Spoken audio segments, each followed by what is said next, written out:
الحمد للہ وحدہ والصلاة والسلام علی من لا نبی بعدہ اما بعد فاعوذ باللہ من الشیطان الرجیم بسم اللہ الرحمن الرحیم وقال الذین كفروا لرسلهم لنخرجنکم من ارضنا او لتعودن فی ملتنا فأوحى إليهم ربهم لنهلكن الظالمين صدق اللہ العظیم۔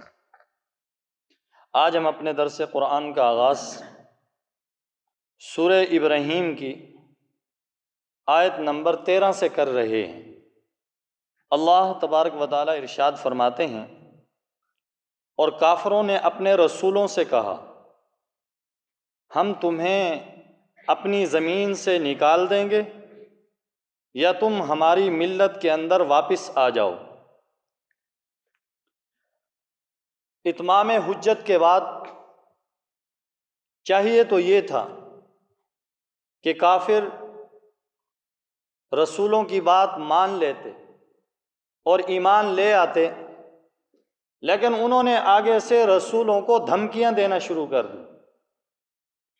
تو کہنے لگے کافر اپنے رسولوں سے کہ یا تو تم ہمارے دین کے اندر واپس آ جاؤ، یا یہ ہے کہ ہم تمہیں اس زمین سے نکال دیں گے، ہم تمہیں اپنے ملک سے جلا وطن کر دیں گے، اس ملک کے اندر رہنے نہیں دیں گے۔ سوال یہ ہوتا ہے کہ یہاں پر کہا گیا کہ وہ کہہ رہے تھے کہ ہماری ملت کے اندر واپس آ جاؤ، کیا نعوذ باللہ انبیاء علیہم السلام پہلے شرک کے اندر مبتلا تھے جو اب وہ کہہ رہے ہیں کہ واپس آ جاؤ؟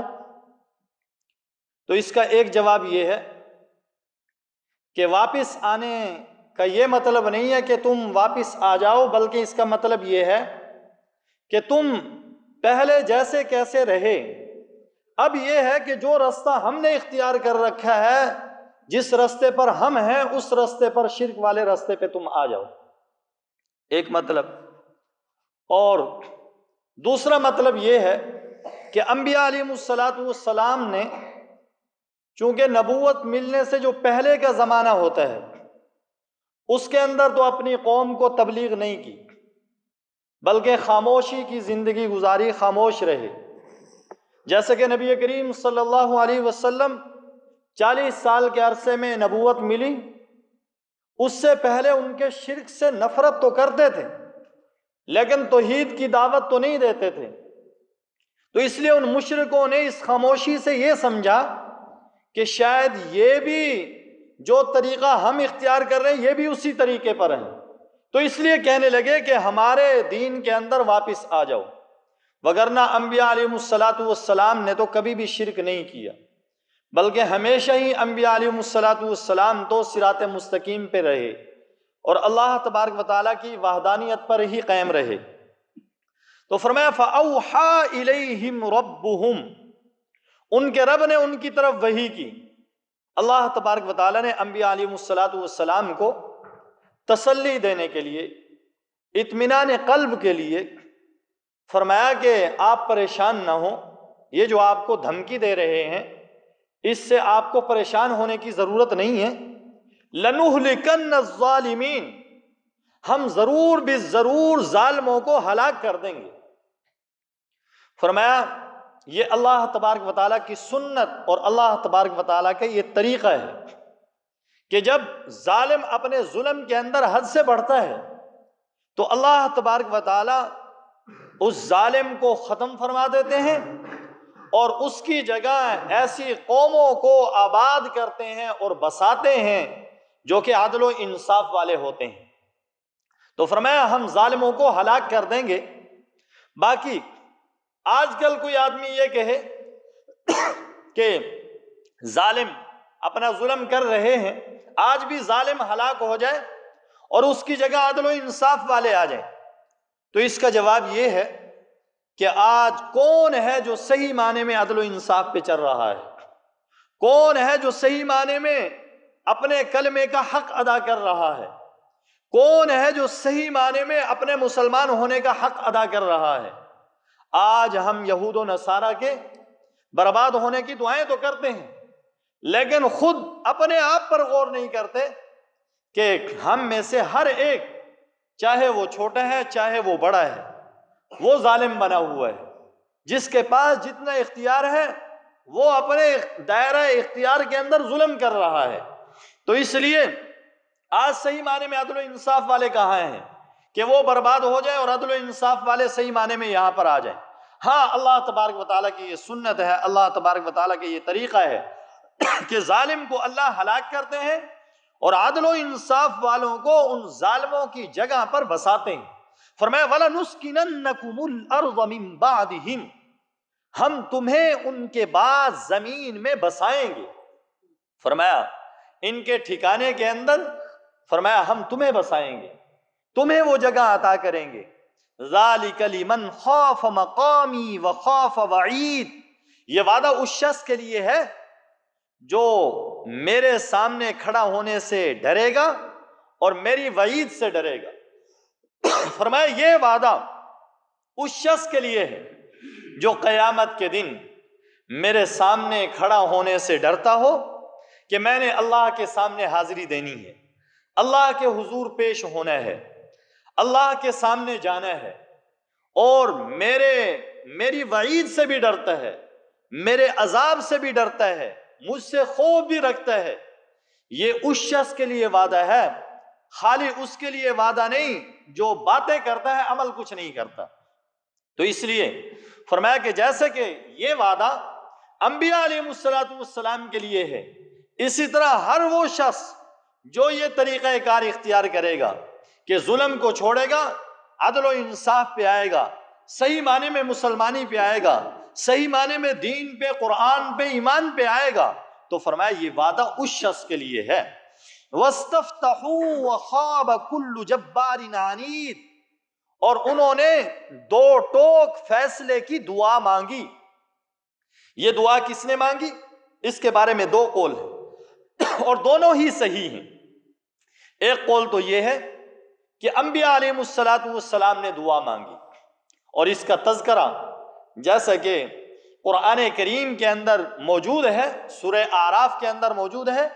حضرت شعیب علیہ السلام نے دعا مانگی، ربنا افتح بیننا وبین قومنا بالحق وانت خیر الفاتحین، کہ اے ہمارے رب، ہمارے درمیان اور ہماری قوم کے درمیان فیصلہ کر دیجئے، فیصلہ کن بات کر دیجئے، آپ بہترین فیصلہ کرنے والے ہیں۔ یعنی اے اللہ، کوئی ایسی نشانی، کوئی ایسا واقعہ، کوئی ایسی چیز جس کے ذریعے سے پتہ چلے یہ حق والے ہیں، یہ باطل والے ہیں، یہ کامیاب ہونے والے ہیں، یہ ناکام ہونے والے ہیں۔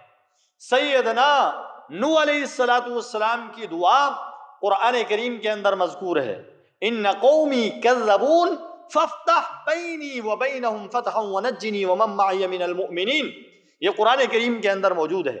اس لیے ایک تو یہ ہے کہ دو ٹوک فیصلے کی دعا یہ انبیاء علیہ السلام نے مانگی، اور دوسرا قول اس کے بارے میں یہ ہے کہ یہ دعا کرنے والے وہ کافر تھے، انبیاء علیہ السلام کو نہ ماننے والے تھے، وہ بھی دعائیں مانگتے تھے کہ اے اللہ، جو عذاب آپ ہم پر لانا چاہتے ہیں وہ قیامت سے پہلے لے آئیے، جیسے قرآن کریم کے اندر مذکور ہے ربنا عجل لنا قطنا قبل یوم الحساب۔ اور رسول اکرم صلی اللہ علیہ وسلم کا انکار کرنے والے مشرکین مکہ، انہوں نے کہا تھا وَإِذْ قَالُوا اللَّهُمَّ إِنْ كَانَ هَذَا هُوَ الْحَقَّ مِنْ عِنْدِكَ فَأَمْطِرْ عَلَيْنَا حِجَارَةً مِنَ السَّمَاءِ أَوْ ائْتِنَا بِعَذَابٍ أَلِيمٍ، اے اللہ اگر یہ آپ کی طرف سے حق ہے تو ہم پر آسمان سے پتھروں کی بارش کر دے یا دردناک عذاب لے آ۔ اور جیسا کہ جس وقت غزوہ بدر ہوا، نبی کریم صلی اللہ علیہ وسلم نے بھی دعا مانگی، اور ابو جہل بھی دعا کر کے چلا ہے، کعبۃ اللہ کا غلاف پکڑ کے دعا مانگی ہے، اور دعا یہ مانگ رہا ہے اے اللہ جو حق پر ہے اسے غالب کر دے، اور پھر اللہ تبارک و تعالیٰ نے حق والوں کو غالب کیا۔ یہ کہا جا سکتا ہے کہ واقعتاً ابو جہل کی دعا قبول ہوئی، اللہ تعالیٰ نے حق والے جو تھے، ایمان والے اور جو نبی کریم صلی اللہ علیہ وسلم کو ماننے والے اور انبیاء علیہ السلام، انہیں ہی غالب فرمایا۔ وَاسْتَفْتَحُوا، انہوں نے دو ٹوک فیصلے کی دعا مانگی، وَخَابَ كُلُّ جَبَّارٍ عَنِيدٍ، اور ہر سرکش ضدی ناکام ہوا، ہر سرکش ضدی نامراد ہوا، وہ خیب و خاسر ہوا۔ فرمایا من ورائہ جہنم، اس کے آگے جہنم ہے۔ فرمایا یہ تو دنیا کے عذابات تھے، فرمایا اس کے آگے جہنم ہے۔ وَيُسْقَى مِن مَّاءٍ صَدِيدٍ، اور فرمایا پیپ کا پانی انہیں پلایا جائے گا۔ فرمایا آدمی ایک قسم کا عذاب سہ سہ کے اس کا عادی ہو جاتا ہے، فرمایا ایک قسم کا عذاب نہیں بلکہ کئی قسم کے عذاب آئیں گے۔ فرمایا جہنم، پھر کھولتا ہوا پانی، پیپ، خون جہنمیوں کی۔ فرمایا وَيُسْقَى مِن مَّاءٍ صَدِيدٍ، اور پیپ کا پانی پلایا جائے گا، يَتَجَرَّعُهُ، جسے وہ گھونٹ گھونٹ کر پیے گا۔ اور دیکھیں مختلف مقامات پر قرآن کریم کے اندر یہ بات آتی ہے کہ انبیاء، یہ جو انبیاء علیہم السلام کے واسطے سے اللہ تبارک و تعالیٰ نے قرآن کریم کے اندر یہ بات ارشاد فرمائی کہ جو جہنمی ہوں گے ان کو پیٹ بھرنے کے لیے جو چیز دی جائے گی وہ زقوم ہوگا۔ فرمایا سورہ واقعہ کے اندر ایھا الضالون المکذبون لآکلون من شجر من زقوم فمالئون منها البطون، فرمایا ان کو زقوم دیا جائے گا پیٹ بھرنے کے لیے، فمالئون منها البطون فشاربون علیہ من الحمیم، فرمایا کھولتا ہوا پانی پینے کے لیے دیا جائے گا، فشاربون علیہ من الحمیم فشاربون شرب الہیم، اللہ فرماتے ہیں اس کو پیئیں گے جیسا کہ پیاسا اونٹ پیتا ہے، فرمایا اس طرح پر پیئیں گے۔ اونٹ کے بارے میں اس کا صبر بھی مشہور ہے کہ وہ بڑا صبر کرتا ہے، لیکن جب وہ پانی پیتا ہے پھر اتنا پانی پیتا ہے کہ کئی کئی دن کا پانی ذخیرہ کر لیتا ہے۔ فرمایا ایسے ہی جب پانی ان کو دیا جائے گا تو فرمایا پانی پہ یکدم ایسے ٹوٹ پڑیں گے، فرمایا یوں معلوم ہوتا ہے کہ ان کے سینے کے اندر پیاس کی ایک آگ لگی ہوئی تھی۔ تو فرمایا کہ فشاربون علیہ من الحمیم فشاربون شرب الہیم، فرمایا جیسے پیاسا اونٹ پیتا ہے ویسے پانی پیئیں گے۔ فرمایا یتجرعہ، اسے گھونٹ گھونٹ کر وہ پیئیں گے۔ سوال یہ ہوتا ہے کہ ابھی تو کہا کہ وہ ویسے پیئیں گے، فرمایا کہ جیسے کہ پیاسا اونٹ پیتا ہے، اور یہاں پر یہ کہا جا رہا ہے کہ گھونٹ گھونٹ کر پیا جائے گا، تو اس کا جواب یہ کہ پینے والے مختلف ہوں گے۔ کچھ تو ایسے ہوں گے جو کہ شدت پیاس کی وجہ سے ایسے پیئیں گے جیسے پیاسا اونٹ پیتا ہے، اور کچھ اس کو گھونٹ گھونٹ کر پیئیں گے۔ یا یہ ہے کہ قیامت کے مراحل مختلف ہوں گے، کسی مرحلے کے اندر وہ پیاسے اونٹ کی طرح پیئیں گے، اور فرمایا کسی مرحلے کے اندر وہ گھونٹ گھونٹ کر اس کو پیئیں گے۔ اللہ تبارک و تعالی ہم سب کو ان بری چیزوں سے محفوظ فرمائے۔ وَلَا يَكَادُ يُسِيغُهُ، اور وہ اس کو گلے سے نہیں اتار سکے گا۔ اللہ اکبر۔ وَيَأْتِيهِ الْمَوْتُ مِنْ كُلِّ مَكَانٍ، اور موت اسے ہر طرف سے آ رہی ہوگی، اوپر سے موت، نیچے سے موت، دائیں سے موت، بائیں سے موت، آگے سے موت، پیچھے سے موت، ہر طرف سے اسے موت آ رہی ہوگی۔ وَمَا هُوَ بِمَيِّتٍ، لیکن فرمایا وہ مرے گا نہیں۔ وَمِن وَرَائِهِ عَذَابٌ غَلِيظٌ، فرمایا اس کے آگے ایک گاڑھا عذاب ہوگا۔ فرمایا صرف یہ نہیں کہ بس عذاب ختم ہو گیا، فرمایا نہیں، مَثَلُ الَّذِينَ كَفَرُوا بِرَبِّهِمْ أَعْمَالُهُمْ، ان لوگوں کی مثال جنہوں نے اپنے رب کے ساتھ کفر کیا، ان کے اعمال ایسے ہیں جیسے راکھ کا ڈھیر، اشتدت بِهِ الرِّيحُ فِي يَوْمٍ عَاصِفٍ، جس کو آندھی والے دن کے اندر ہوا اڑا کے رکھ دے۔ فرمایا جو لوگ اللہ کو نہیں مانتے، اللہ کا انکار کرتے ہیں، کفر کرتے ہیں، کافر ہیں، فرمایا ان کے اعمال کی مثال ایسے ہے جیسے کہ راکھ کا ڈھیر ہو۔ ویسے اگر مٹی ہو تو مٹی کے اندر کچھ نہ کچھ شدت ہوتی ہے، کچھ نہ کچھ جماؤ تو اس میں ہوتا ہے، لیکن جو راکھ ہوتی ہے اس میں تو بالکل ٹھہراؤ اور جماؤ ہوتا ہی نہیں، ہوا تھوڑی سی چلے اس کو اڑا کے رکھ دیتی ہے۔ فرمایا جو رب کے منکر ہیں، جو کافر ہیں، وہ جو عمل کر رہے ہیں وہ ایسے ہی ہیں، بیکار ہیں، کوئی فائدہ نہیں ہے۔ کافر جو بھی نیک عمل کرتا ہے اللہ تبارک و تعالیٰ اس کا بدلہ اسے دنیا کے اندر ہی دے دیتے ہیں، اس کی جزا، اس کا صلہ آخرت کے اندر کچھ بھی نہیں ہے۔ کیوں؟ اس لیے کہ آخرت کے اندر عمل کے فائدے کے لیے یہ ضروری ہے، ایک تو ایمان ہو، دوسرا اخلاص ہو۔ ان کے پلے یہ دونوں چیزیں نہیں ہیں، ایمان بھی نہیں ہے، اخلاص بھی نہیں ہے، تو اس لیے یہ برباد ہے۔ فرمایا لا يقدرون مما کسبوا علی شیء، فرمایا وہ اپنی کمائی میں سے کچھ پر بھی قادر نہیں ہوں گے، کچھ بھی ان کے کام نہیں آئے گی۔ ذالک هو الضلال البعید، یہ دور کی گمراہی ہے۔ الم تر ان اللہ خلق السماوات والارض بالحق، کیا آپ نے نہیں دیکھا کہ بے شک اللہ نے آسمان و زمین کو حق کے ساتھ پیدا کیا۔ اللہ تبارک و تعالیٰ نے آسمان و زمین کو ٹھیک ٹھیک پیدا کیا۔ آسمان و زمین جہاں پر اللہ تبارک و تعالیٰ کی قدرت پر ہر چیز دلالت کر رہی ہے، وہیں پر اس چیز پر بھی دلالت کر رہی ہے، اس بات پر بھی دلالت کر رہی ہے کہ ہر چیز کے پیدا کرنے کے اندر کوئی نہ کوئی حکمت ہے، کوئی نہ کوئی فائدہ ہے۔ فرمایا ان یشاء یذہبکم ویأتی بخلق جدید، اگر وہ چاہے تو تمہیں لے جائے اور ایک نئی مخلوق لے آئے۔ اس کے دو مطلب ہیں، ایک مطلب تو یہ ہے کہ اللہ تبارک و تعالی جیسے ہم مخلوق ہیں ہمیں لے جائے، اللہ تبارک و تعالی دوسری مخلوق کو ہماری جگہ پر لے آئے، کہ اگر یہ لوگ دین کا کام، ایمان کا کام، قرآن کا کام یہ نہیں کریں گے تو اللہ تبارک و تعالی ان کو ختم کر کے یہودیوں کو اور عیسائیوں کو اللہ تبارک و تعالی ایمان کی دولت نصیب فرما دیں گے۔ ان کی اولادوں کے اندر، نسلوں کے اندر اللہ تبارک و تعالی ایسے لوگ پیدا فرما دیں گے کہ وہ دین کا، ایمان کا، قرآن کا کام کرنے والے ہوں گے۔ فرمایا وما ذالک علی اللہ بعزیز، یہ اللہ کے لیے کوئی مشکل بھی نہیں۔ دوسرا مطلب اس کا یہ ہے کہ اللہ تبارک و تعالی اس مخلوق کو پیدا کر دے، اس کے علاوہ اور مخلوق سے کام لے لے، جیسے کہ اور مخلوق کے اندر فرشتے بھی ہیں، جنات بھی ہیں، تو دو مطلب ہیں۔ اور فرمایا وما ذالک علی اللہ بعزیز، یہ اللہ کے لیے کوئی مشکل بھی نہیں ہے۔ وبرزوا للہ جمیعا، اور وہ سارے کے سارے قیامت کے دن اللہ کے سامنے حاضر ہوں گے، اللہ کے سامنے آئیں گے۔ فقال الضعفاء للذین استکبروا، جو لوگ زمین میں کمزور گنے جاتے تھے وہ کہیں گے ان لوگوں کو جن کو بڑا سمجھا جاتا تھا، انا کنا لکم تبعا، ہم تو دنیا میں تمہارے تابع تھے۔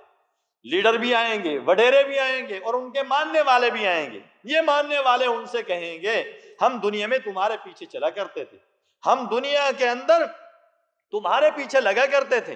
فَهَلْ أَنْتُمْ مُغْنُونَ عَنَّا مِنْ عَذَابِ اللَّهِ مِنْ شَيْءٍ، کیا تم اللہ کے عذاب میں سے کچھ ہم سے دور کر سکتے ہو؟ کیا تم ہمیں اللہ کے عذاب سے آج بچا سکتے ہو؟